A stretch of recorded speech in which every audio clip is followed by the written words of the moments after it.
report of what the vote totals were. It was well after 3 o'clock before we received a 77-page report with the vote totals. We were not provided with a written copy of the executive summary that gives you a plus-minus report per precinct, so you can understand which precincts are in balance, which precincts are out of balance, and which precincts are out of balance unexplained. The key here is the unexplained precincts. I asked for a written copy of that report before we began the meeting. I was told it wasn't available at the time. Wayne County Director of Elections, Greg Marr, provided a staff report, and in that staff report, he gave us the executive summary verbally. If you were watching the Zoom call or in the meeting, you saw us frantically trying to write down the numbers of the precincts for the different communities in Wayne County and within Detroit. I did the math while I was sitting there, and it appeared that 70% of the Detroit absentee counting boards were out of balance unexplained. We have a repeat of the primary. The job of a canvasser is to make sure that you understand the differences between the number of ballots that are validly issued and received and the number of votes totaled. If there is a difference, you need to have an explanation. That is the job of the canvass. That did not occur in the 2 weeks that we had to canvass. That is why I voted no for the certification. Not just for Detroit, not to take votes away from anyone. It was to give the state the additional 10 days to do their investigation to get the answers to why the balances didn't match. Immediately upon voting no, my other board members made statements and immediately brought in the words racism and partisanship. My intent with my no vote was to make sure that we got the answers so that the voters of Detroit can have recountable precincts. It has nothing to do with black or white. After commentary from my board members and legal counsel informing me that I didn't have discretion to vote no when I believe the documentation was not complete and accurate. My question is, if a board of canvasser doesn't have discretion to vote yes or no, why is there even a board of canvassers? We continued on with public comment. I endured about 2 hours worth of commentary, most of it calling me a racist, some of them getting personal and bringing my daughter into the situation and announcing to the world what city I live in and what school my daughter attends.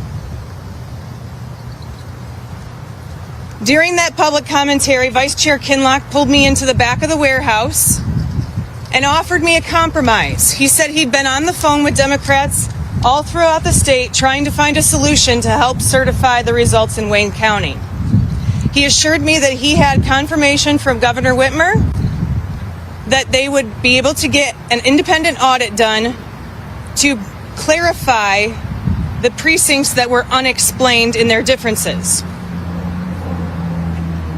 I asked him to draft up a motion because there were a few complications in exactly how we were going to describe an independent audit, independent comprehensive audit to answer those questions.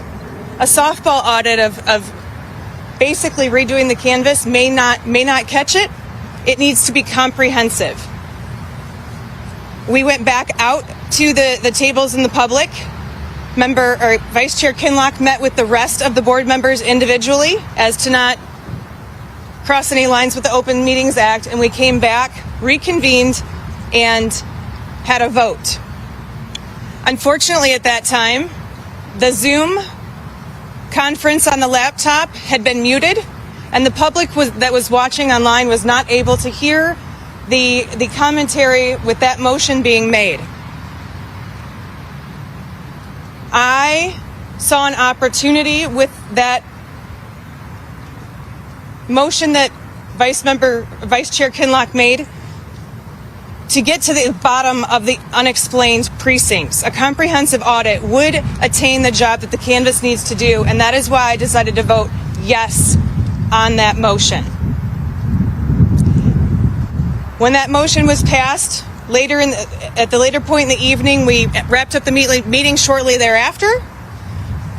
With the amount of angry comments and threats that were coming in, I ended up leaving for my safety.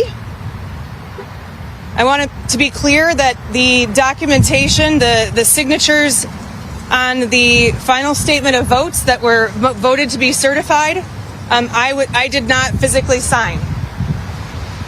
If there is a signature on that document, it was my signature stamp used without my approval.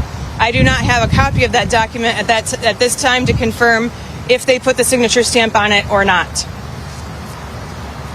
It was brought to my attention that minutes after we took the vote, Secretary Benson was on TV saying that anything that we did in the motion was non-binding and that she wasn't agreeing to it.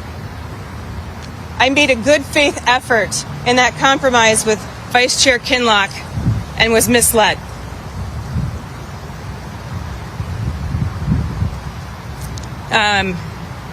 Right now,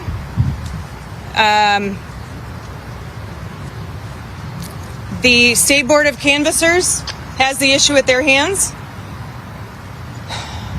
I have provided them with a copy of my affidavit rescinding my vote. That motion to certify was contingent upon the comprehensive audit that needs to be done before there is a certification by the state. An audit after the fact is not going to answer those unexplained precincts, and they still will not be recountable. Another point that I want to make is that this is not about the presidential election. Most often the recounts are going to come for local candidates, city councils, school boards, mayors. When you're in a local community and you file for a recount and you walk in and half of the precincts can't be recounted because there's no answer as to why they don't match, that candidate and all the voters in that local district are disenfranchised. And with that, I guess we can start taking questions. If it wasn't about the presidential election, why did you take a call from the president? When did you talk to him in that process? I am going to answer this question once. What was the question? I'm sorry, I can't hear that. He asked what the call from the president was about and what time it came. You mentioned this wasn't about a presidential election yet. In the process of this, you took a call from the president. We'd love to know when it came. Was it between votes? Was it after your decision to reverse your vote? Can you clarify and what that discussion was about? Sure. I was walked to my car with member William Hartman. And as I approached my car, I received a phone call and said, "Will you accept a call from the president?" And I said yes. I got in my car because it was cold. Member Hartman joined me. I received a call from the president. It was after the meeting, and he thanked me for my service, asked me how I was doing. There was a genuine concern for my safety with what he had heard, the threats that were coming in. So he was monitoring this apparently, and it was right after the meeting that you spoke with him? No, it was later in the evening. It was as I was walking out. There was some time after the meeting that I was in the room, and my husband called and told me to get home. He was fearful for my safety. So I was waiting around to sign paperwork and left. Are you saying the president's call had no influence on you recanting your vote?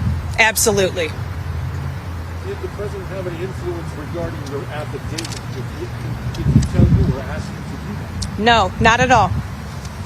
The call was genuinely for my safety. Do you believe that your affidavit is binding and that therefore the canvas is not binding? I'm not an attorney. That sounds more like a legal question, and I can get you contact from my attorney if you'd like to ask him. When the president referred to your service, did he mean that night or in general? Can you be more specific? How specific did he get? He didn't. Thank you for your service as a canvasser. All right, it's mostly a volunteer position. Prior to this election, not many people knew what a canvass was. Most people thought you had an election and it was done. A lot of people don't understand the process or the work that goes into it. And so as being providing a public service, I appreciated his appreciation for it. And was there any reference to your vote that night or anything No. that you had said on the record? No. So just thank you for your service. Next topic. Thank you for your service. Glad you're safe. Have a good night. Did you get any calls or texts or emails from anyone else before the meeting suggesting how you should vote or asking how you should vote? Any Republicans, Democrats, neighbors, anybody? 2 days prior to the certification vote, my phone number must have been released or published to a couple of groups. I received phone calls from both the left and the right asking me to vote yes and no. When you're canvassing, it's not a personal decision of yes or no. It is, do you have complete, accurate documentation that every valid vote was counted and every invalid vote wasn't counted? You balance the number of ballots to the number of votes tallied. And you have to have an explanation for what the difference is. We didn't have explanations for several precincts. How many votes are we talking about? Any idea in those 70-odd precincts? I believe, and again, if I would have had the written executive summary prior to the meeting, I could have analyzed it better and had that information for you. I still don't have a copy of the written executive summary. I have the verbal from the meeting. I believe Director Marr said the highest out-of-balance precinct unexplained was 34 votes. Mayor Duggan this week said the total cumulatively was less than 400. Given the spread of the margin of this election in Wayne County, why now? Everybody agrees that the unbalanced precincts is an issue. Why did you pick this time, this moment, to not certify in a presidential election with overwhelming results, especially following what happened in August, when you're talking 400 votes out of over 300,000? And I'm going to go back to the primary where it was a huge problem. And we certified with the good faith that it was going to have an investigation and be fixed. We're now here. It obviously wasn't fixed. And yes, it may be a cumulative of 400 votes. But tell that to a city councilman in Livonia or whatever race they have in Livonia that's very close. If half of those precincts can't be recounted, doesn't that matter for him? Doesn't every vote count? So when you tell me it's only 400, I say those 400 people deserve to have their vote matter. Ms. Palmer, how long have you served on the Board of Canvassers? About 2 years. And so how many elections have you done before this particular year? I did not do the math. I mean, the primary and the general were not the first time you served. Correct. Have these problems of unexplainable discrepancies come up before 2020? My understanding is that it's an ongoing problem in Wayne County for many years, and it's just kind of, that's the way it is. That doesn't make it right. Somebody at the county told me you were appointed in May, so you were appointed 2 years ago as canvasser? I'm asking. I'm like, roughly, Okay. roughly So, 2 years. Roughly, but you were appointed 2 years ago? I was appointed, yes. This is an appointed position. Yeah. There was someone else had to leave their term early, and I was appointed to fulfill the second half of the term. Was Hartman appointed at the same time? Or No, Hartman was on the board when I was appointed to fill the opening. And to further clarify, there's 2 Republicans, 2 Democrats on the board. Each county chair for the Republican and the Democrat, when they're filling their seats, they send recommendations to the county commission, and the county commission selects from those recommendations for the appointment. Ms. Palmer, you're a member of the Michigan. Very close for you to step down, will you? No, there's no reason to. Ms. Palmer, you're a member of the Michigan 14th Congressional District Republican Committee. And Yes. this week, that committee circulated a draft resolution urging the state legislature to appoint a slate of electors that will support the re-election of Donald Trump. Were you involved in the drafting of that resolution, and do you support it? I received an email that they were going to have a meeting regarding that, and I emailed the entire committee back and let them know with my position on the Board of Canvassers that I could not be involved. Could you make a copy of that available to us through John Barlow or whomever, or through Mr. Schwartz? reports? I will look into that, yes. You have to redact email addresses, we understand, but it'd be good to have that. What would you like to see happen now? Where do you want to go from here? If you could talk to the public, please. At this point, my job is done as a board of canvasser for this election. It is up to the state board of canvassers at this point. What would I like to see? I'd like to see some change so that processes, equipment, whatever it takes to get the clerks what they need to get these election results documented properly on election night. That's what I want to see happen. The county staff going through the canvass worked multiple hours. They did more work with this election, this canvass, than they have in any prior before, working 18 hours a night. They shouldn't have to work that hard to find the answers of why A doesn't match B. We need to start at the first step of the process and get it better there, and make sure that when it comes to the canvass, we can explain all those. And if we can't, you bring the clerk and the election inspectors in, you ask the questions until you get the answers. So the Secretary of State's office saying this is a done deal, there's no decertifying the election results. You're not contesting that? I don't know the legalities of that at this point. I'm going to defer to my legal team for that. Do you expect to be a plaintiff in any action that happens to try and stop this certification? I have no knowledge of. I have not been watching the lawsuits. My focus has been on Wayne County. Do we have explanations for the out of balance or not?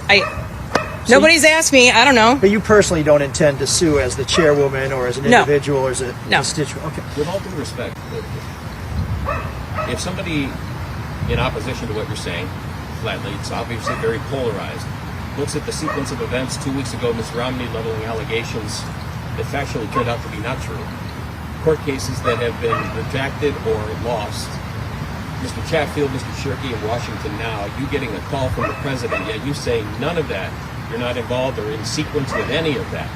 I mean, can you reiterate in regard to the fact that many may just not believe what you're saying, with all due respect to you? And that's fine. I know what I'm doing and what's in my heart. I could not, in good conscience, certify numbers that I know there's no answers to. That is the point of the canvass. I challenge you. Look at the canvass in the rest of the counties across Michigan. Find out how many they have out of balance, unexplained. Take a look at that. And then come back and ask me what my real intention is for Wayne County canvass. Ingham County clerks yesterday said 10% to your vote versus 70 for Detroit. So yes, what you're saying is accurate with that. And let's look at the quantities. Ingham County, their largest difference unexplained was 4 votes, not 34. Ms. Pullman, do you think it's possible to explain some of those things? I mean, where do you get those answers? How do you find out what happened when everybody's gone home? Yeah, well, I'd love to give you an example of that. If you have 100 ballots that are issued and someone spoils one of those ballots, you're going to have 100 ballots issued and only 99 counted because one of them is spoiled. The election inspectors are required to document that in the poll book. 1 spoiled ballot. There's the numbers don't match, but there's your explanation. You're saying, how do you fix it if after the fact you go back? Well, there's a chairperson for that precinct. That chairperson is responsible for making sure things are balanced at the end of the evening before they seal up those boxes. It should be done at the event. And I understand it was a huge election. It was long hours. But we've got to get back to what needs to be done, and not just say it's okay. It looks like human error, not fraud, then, the discrepancies? I can't answer that. Ms. Palmer, media reports were saying that at the Board of Canvassers meeting, you suggested that all the other townships and cities in the county besides Detroit be certified. Is that possible, and why did you feel that way? In that meeting, I'm going to go back to not having the written executive report, the written executive summary. If I had that in advance, I could have went through and highlighted all of the communities in Wayne County that had the unexplained precincts. At the time, I didn't. And Detroit is repeating with the absentees the problem with the unbalanced, unexplained. I started there, and 2 sentences later brought in, and Livonia too, because Livonia had a problem as well. I was speaking off the cuff after being attacked by my board members for being racist and trying to come to a compromise to find out, can I get these guys to certify what is in balance, what is in balance with explanation? Let's certify everything we know is good, and then have a discussion about how do we get to fixing what's not. They wouldn't let me get there because they were too busy coming after me at that point. Yes. Grosse Pointe Woods Police and the FBI. And what's the substance of the complaints? Doxing, physical threats. Anybody named in any of them? My daughter and my husband, along with myself. No, I mean, any individuals on the threatening list. Anyone, have you named anyone who's threatening? Yes, and I'm just going to leave it there. Do you fear for your safety at this point? I fear for my daughter's safety a lot. Most of these insults and hurled statements and threats are regarding my daughter.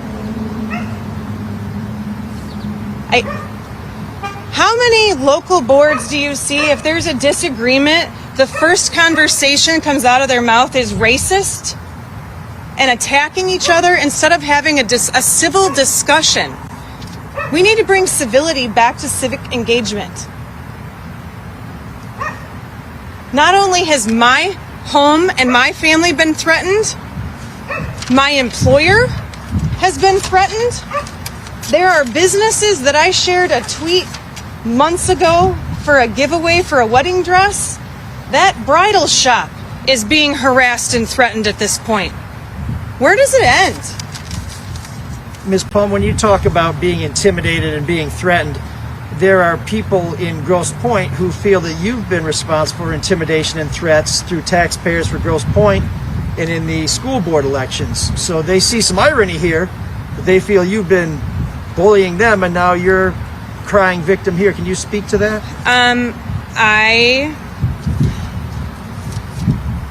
The advertisements for taxpayers for Grosse Pointe schools included facts about school operations. They were not intimidating or harassing anyone. But there's also an allegation that you're involved in a recall campaign for some of these school board members that didn't even bother to collect petition signatures. The implication being that you were threatening a recall, but you weren't really serious about it. I did file a recall for 2 school board members. Our intent was to begin signature collecting as soon as the certification was done because my hands were full with the canvas. And now that we have additional COVID restrictions, those are going to be put on hold. I can't go gather signatures with COVID as high as it is right now. We were planning on issuing a press release for that, but this popped up first. So when you say the canvassing, you mean the November canvassing, not the August? Correct. Okay. You mentioned civility needs to come back. What a lot of people have seen from the White House is anything but civility throughout the election process. How can there be civility at this level when from the highest point in government there appears to be none? I take responsibility for my actions.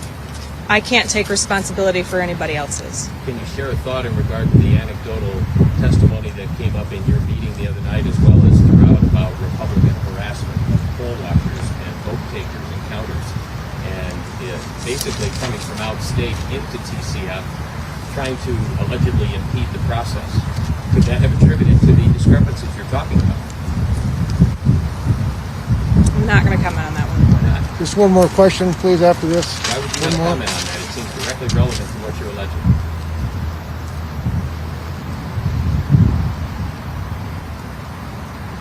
I was there for 26 hours straight at TCF Center. I saw it with my own eyes. it was coming from both directions. And I will leave it there. Just Ms. one Palmer, more question, please. Are there any circumstances under which you would accept that a discrepancy can't be explained? I mean, is there an acceptable tolerance where you're like, well, we got to 99%, let's go? I can't give you the exact number. Sure, There's no spot in the statute that says you're allowed to have 3% of 3 over, but Ingham County had their highest number off was 4. Right? That seems reasonable. That seems like it might be a clerical error. When you get into the larger numbers of 34, I think in the primary we had one that was like 76 off. You need to dig deeper. It's not okay to just say, oh, well, we can't figure it out. So you're not looking for a perfect... You can't. Okay, no. so Yeah. to use John's example, you'd take 10% over 70%. Absolutely. Yeah. 50%? I was hoping to see an improvement from the primary for sure. But that's worth putting the brakes on a presidential election in this climate. We weren't. I'll answer this one and we can be done. We didn't certify, and when that happens, it goes to the county and they have 10 additional days. We did not throw away any votes. We did not nullify any votes. We did not stop any votes. The process continues. We gave the state the additional time to ask some more questions to come up with those explanations. Thank you all for your time and have a nice Thanksgiving, everybody. Thank you.